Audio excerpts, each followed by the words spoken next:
Bonjour à tous, bienvenue dans les rencontres de l'hémicycle. On va s'intéresser aujourd'hui à un dossier d'actualité, un dossier international, parce que c'est aussi ça les rencontres de l'hémicycle. On va parler du Liban et de la situation très critique de ce pays qui, il y a encore quelques années, était appelé la Suisse du Moyen-Orient. Je suis très heureux d'accueillir sur ce plateau Namad Frem. Bonjour Monsieur Frem. Bonjour Monsieur Eric. Soyez le bienvenu. Vous êtes un chef d'entreprise à succès. Vous dirigez un groupe très important au Liban. Vous êtes député, vous êtes membre de la Commission des Affaires étrangères. Et on est en pleine élection présidentielle. Tous les jeudis, le Parlement au Liban se réunit peut-être un jour pour voir une fumée blanche sortir enfin de cette cheminée. Je suis très heureux de vous accueillir parce que, on le sait, le Liban est dans une situation économique, sociale, politique terrifiante. Est-ce que vous pouvez nous brosser rapidement un portrait de votre pays? Voilà, vous l'avez bien brossé en disant que c'est un problème compliqué, multidimensionnel. Ce n'est plus un problème unique. Il a commencé par être politique, il est devenu économique, puis il est devenu social et institutionnel maintenant. Et pour résoudre tous ces problèmes en même temps, ce n'est pas facile, mais il faut commencer par regarder où on peut commencer, c'est-à-dire le ventre mou, il est où. Et moi, je crois qu'il faut commencer par le plus important, qui est le côté social. Ce qui s'est passé, vous m'avez demandé ce qui s'est passé. Ce qui s'est passé est le suivant. La classe politique libanaise, depuis 15 ans à 20 ans, s'était créé un système assez spécial. Elle a décidé de politiser toute l'administration libanaise pour des petits gains politiques, style élection et choses pareilles. Ce qui, en fin de compte, après 15 ans, l'administration libanaise, l'État profond libanais, ne fonctionne plus, ne crée plus de la valeur. Et en ne créant pas de la valeur, ça s'est répercuté sur le budget national. Chaque année, on a commencé à avoir un déficit de 3, 4, 5, et ça montait.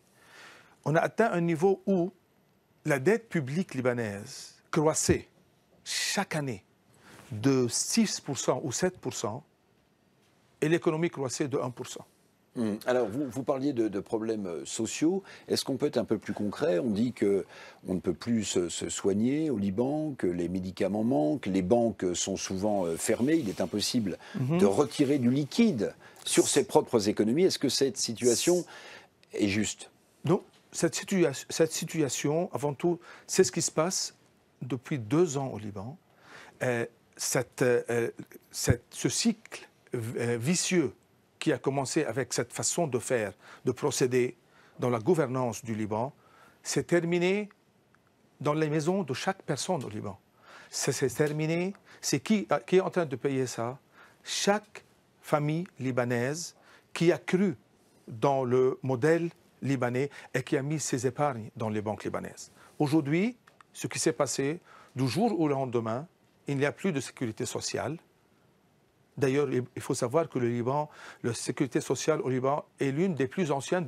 D'ailleurs, elle est la première du Moyen-Orient. Oui, oui. Dans les années 50, elle a été formée.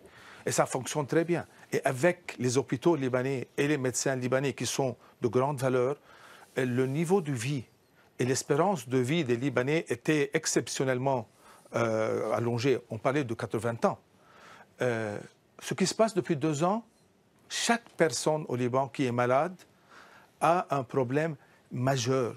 Il doit regarder autour de lui. Les systèmes D fonctionnent beaucoup parce que les familles libanaises sont encore fortes. La diaspora libanaise est très forte et elle est assez bien reliée avec les familles libanaises. Alors ça fonctionne comme ça aujourd'hui, mais ça ne peut pas durer. Nous sommes en train de voir une chute libre dans l'espérance de vie du Liban. Depuis 2 ans jusqu'à maintenant, on peut revoir l'état de la santé libanaise, des Libanais, de leurs dents, quand ils ont un cancer, le problème ils peuvent plus soigner, majeur, plus de chimiothérapie. Bien, plus de chimiothérapie, c'est terrible. Alors, l'aspect social, on vient de l'évoquer. Il y a peut-être 2 sources d'espoir, puis on parlera de l'élection présidentielle juste après. 2 sources d'espoir. Il y a un accord important économique et j'allais dire géopolitique qui a été signé avec Israël pour le partage de 2 gisements gaziers. Est-ce que ça peut fournir des recettes au pays? Et puis, deuxième question, souvent on dit la diaspora libanaise qui vit à l'étranger, lorsqu'elle revient en vacances, oui, elle amène quelques devises et elle relance pour quelques semaines la machine. Avant tout, je commencerai par la deuxième. C'est vrai, c'est comme ça que le Liban a vécu depuis des centaines d'années, voire des millénaires. C'est le modèle phénicien, si vous voulez. C'était les cités-États qui envoyaient leurs enfants dans les bateaux faire du commerce partout dans le monde. Ce qui se passe maintenant au Liban, chaque 3 mois, en été, cet été par exemple, on a eu au moins 4 milliards de dollars en devises étrangères, au moins. On espère, Noël, qu'on va faire peut-être 1,5. On va avoir un temps mort, un creux entre Noël et l'été, parce que Pâques n'est pas quelque chose de très, je crois, ils ne peuvent pas venir facilement, les émigrés du Liban, mais ça donne des bouffées d'oxygène. Mais ce n'est pas suffisant. Il faut résoudre le problème du fond. Il faut résoudre le problème qui a créé le problème. Et c'est là où peut-être cette crise, on pourra la tourner en quelque chose de bien. Sur l'accord avec Israël, qui est à la fois géopolitique et économique. Exactement. Le côté géopolitique est très important. Parce que pour la première fois, on a vu que les fractions libanaises ont décidé de travailler du real politique. C'est-à-dire faire quelque chose et penser, pas idéologiquement, mais pratiquement. Et ça, c'est quelque chose de nouveau. C'est un point d'inflexion important qu'on peut construire sur ça pour aller vers l'avant. Il faut construire sur cette approche de comment on règle des problèmes et pas régler des problèmes idéologiquement. Parce que moi, je crois que quand il y a des gens qui meurent de faim, même s'ils ont une idéologie qui fonctionne bien, ça ne fait pas manger les gens. C'est pour ça qu'on peut construire sur ça. Maintenant, du côté économique, je crois que ça va prendre du temps pour que le Liban puisse avoir un retour économique tangible de cette histoire. Peut-être 3 ans ou 4 ans. Mais ce qui serait important, c'est qu'on pourra commencer à travailler dans les autres blocs. C'est-à-dire pas seulement dans les limites, dans les 2 gisements que vous avez parlé, mais dans les autres. Ça va démarrer la chose, mais je crois que ce n'est pas suffisant pour faire sortir le Liban de son problème. Il y a aussi en discussion depuis de longs mois un accord possible, on appelle ça un Stability Agreement avec le FMI. Est-ce que vous pensez que le Fonds monétaire international attendra d'y voir plus clair sur la présidence libanaise, sur les hommes qui vont incarner le pouvoir avant de signer et de décaisser les fameux DTS, les droits de tirage spéciaux? Moi, je crois que nous sommes encore... Avant tout, je crois que oui, c'est très important que le FMI regarde et évalue le niveau de confiance avec la gouvernance, la nouvelle gouvernance du Liban. Parce que ce qui s'est passé n'est pas un problème technique, c'est un problème de qualité, de leadership. C'est ça la première chose. La deuxième chose, je crois que nous sommes encore loin d'un accord avec la FMI. De point de vue, les points de vue des 2 côtés sont encore loin. Pourquoi? Parce que le problème libanais est un problème spécial. Ce n'est pas un modèle qui a existé partout dans le monde. Les autres problèmes qui ont passé, par exemple, en Égypte ou en d'autres parties, sont très différents.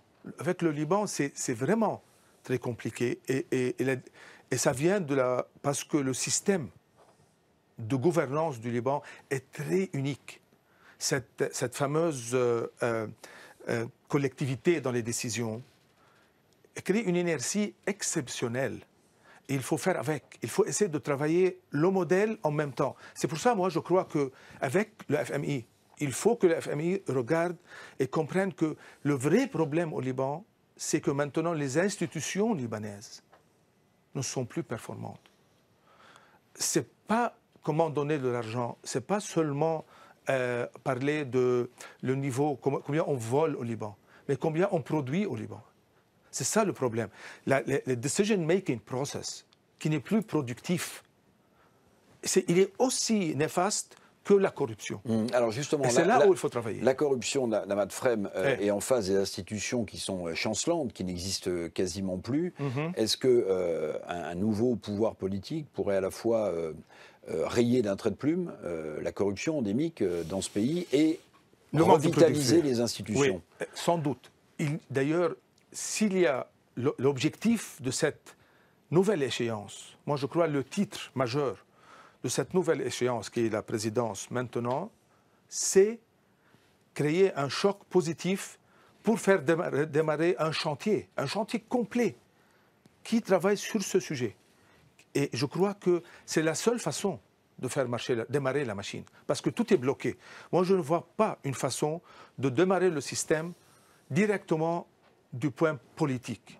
Il faut parler, il faut utiliser, si vous voulez, cette brèche qui est les institutions qui sont en destruction complète pour faire démarrer le système. Je crois que reconstruire les institutions libanaises pourrait être le projet commun de toutes les factions de ce Liban qui est désuni.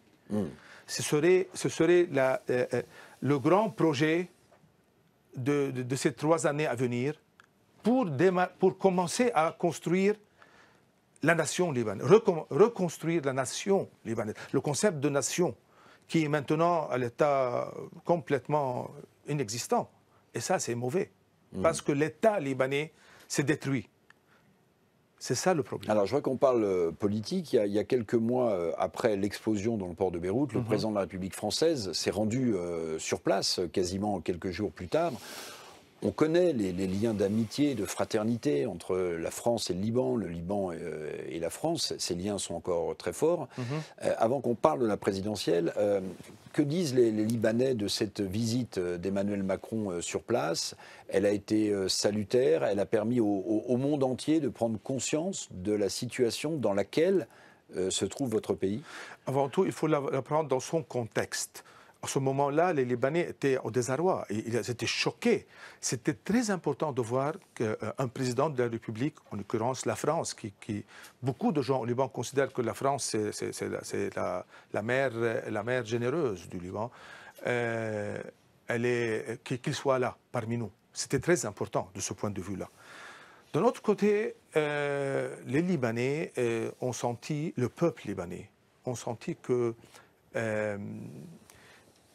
il y a des gens qui ont senti un peu trahis parce qu'ils ont senti que le président croit toujours dans la classe politique libanaise. Et moi je comprends pourquoi il croit toujours, parce que c'est une classe politique qui a été élue librement par les Libanais. Et c'était un moment de vérité pour le peuple libanais, pour leur dire, et pour qu'on se dise nous-mêmes, mais on ne sait pas faire l'autre choix si on n'est pas content avec cette classe politique. Maintenant, quand on prend un recul de 3 ou 4 ans, moi je crois qu'elle était très importante, parce qu'elle a mis les lumières sur ces preneurs de décision dans le destin du peuple libanais, et tout le monde, avec le président Macron, leur a dit « aidez-nous à vous aider ». Et quand on voit qu'ils n'ont pas pu aider le monde pour que le monde aide le peuple libanais, je crois que ça va rester un point noir dans leur conscience, au moins dans leur conscience, peut-être dans les générations à venir libanais. Et ça, c'était très important. Sans faire cette démarche, le crime serait imparfait, si vous voulez, pour ces politiciens. Alors, parlons de vous, Nahmat Frem. Donc, je lisais des députés. Vous allez nous expliquer un peu comment le Parlement travaille en ce moment à l'élection, tous les jeudis, du futur remplaçant du président Aoun. Vous êtes chrétien maronite. Vous apparaissez comme une sorte d'intersection commune, peut-être de dénominateur commun entre les différents courants politiques. Vous apparaissez pour certains presque comme une sorte de candidat un peu naturel. Ça vous choque? Vous avez entendu parler de ces formulations? Bien sûr, je suis en plein dans dans cette tourmente. En même temps, je travaille beaucoup sur ce sujet qui est essayer de trouver une solution à ce stalemate, comme on dit, à ce calage du système, de la machine libanaise. Jusqu'à présent, c'est calé, ça ne bouge plus. Il y a peut-être 45 députés d'un côté, 60 d'un autre. Et la constitution libanaise, d'ailleurs, est très importante, et il faut noter ça. Dans la constitution libanaise, le quorum est de 85 députés sur 128, c'est-à-dire 2/3. Ça veut dire qu'on ne peut pas élire un président sans 2/3 du Parlement. Ce qui veut dire qu'on ne peut pas élire un président qui soit un affront d'un côté avec des couleurs, comme on dit, très fortes. Il faut qu'il soit un centriste. Donc vous apparaissez comme une sorte de point d'équilibre. J'apparais comme un centriste. Je suis centriste sur les sujets sur comment construire des ponts entre les fractions. Je ne suis pas centriste dans les conditions, dans la vue de ce Liban. J'ai des vues très claires. Je crois dans un Liban uni, mais je crois dans un Liban productif, un Liban libre, un Liban souverain, un Liban qui est socialement, avec une répartition de richesses et des services publics qui créent la différence. Pour moi, je crois qu'un pays comme le Liban, qui est construit autour de 4 ou plus communautés, l'État, c'est-à-dire les institutions libanaises, doivent être le point de rencontre entre toutes ces communautés et créer de la valeur perçue. Ça doit être tangible. On ne peut pas dire que nous, on aime le Liban uni, mais le Liban ne donne rien à ses fils et à ses filles. C'est pour ça que les communautés libanaises sont en train de penser toujours, ou le peuple libanais est toujours en train de regarder de façon communautaire.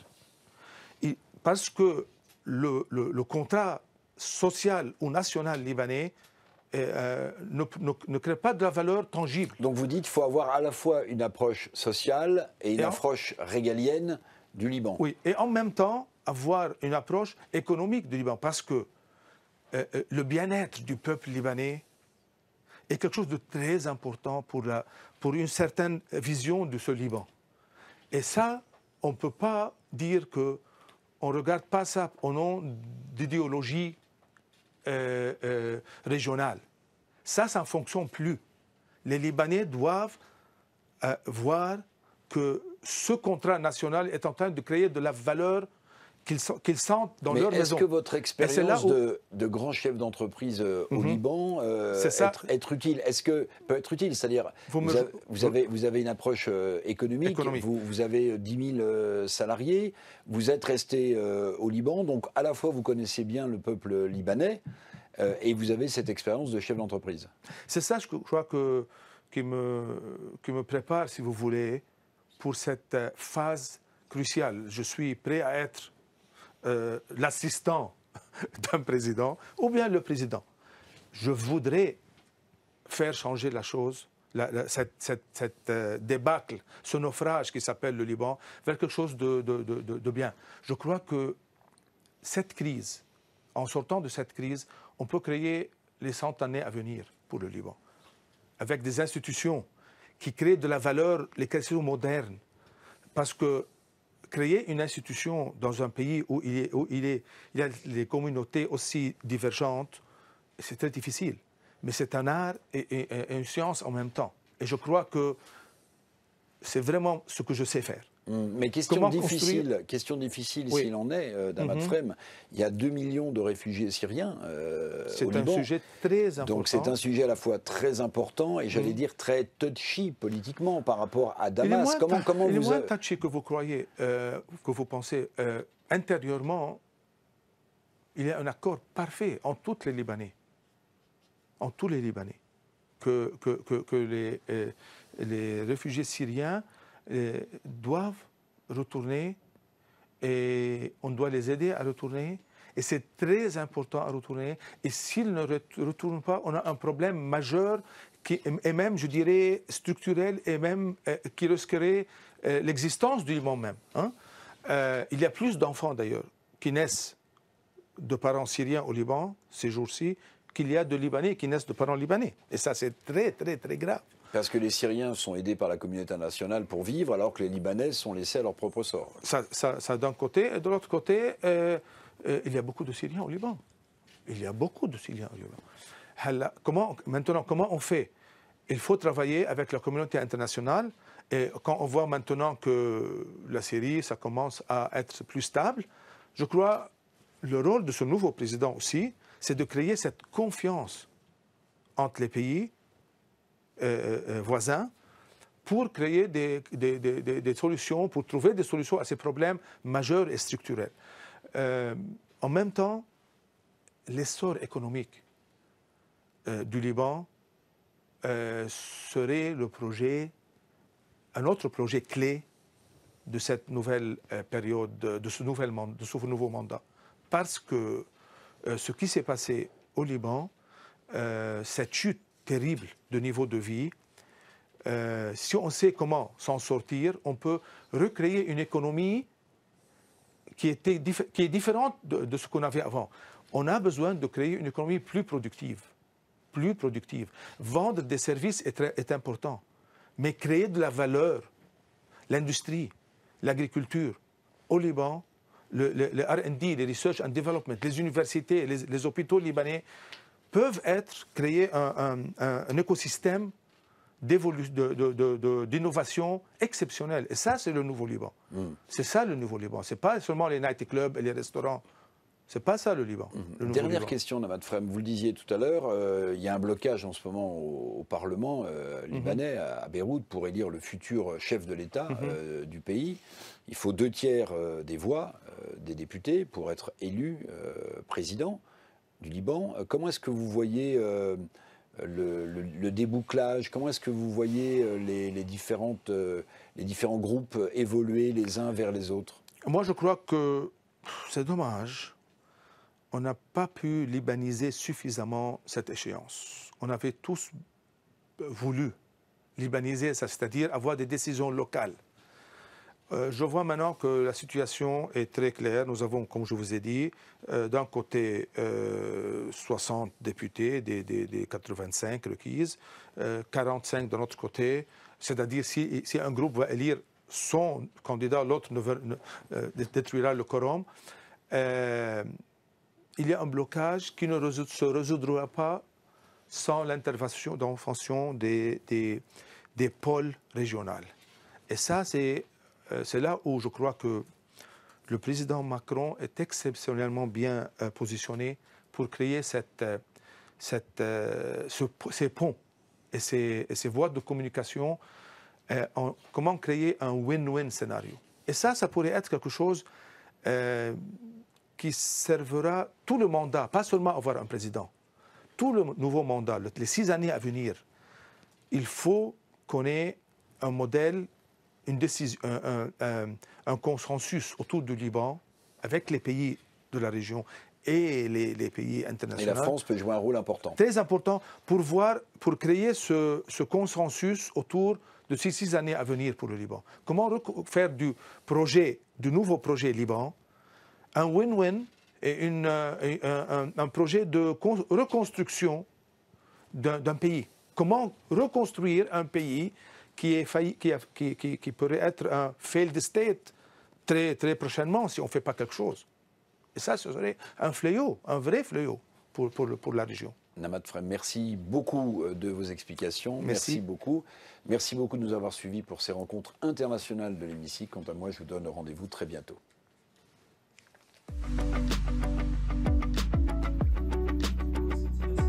Merci beaucoup.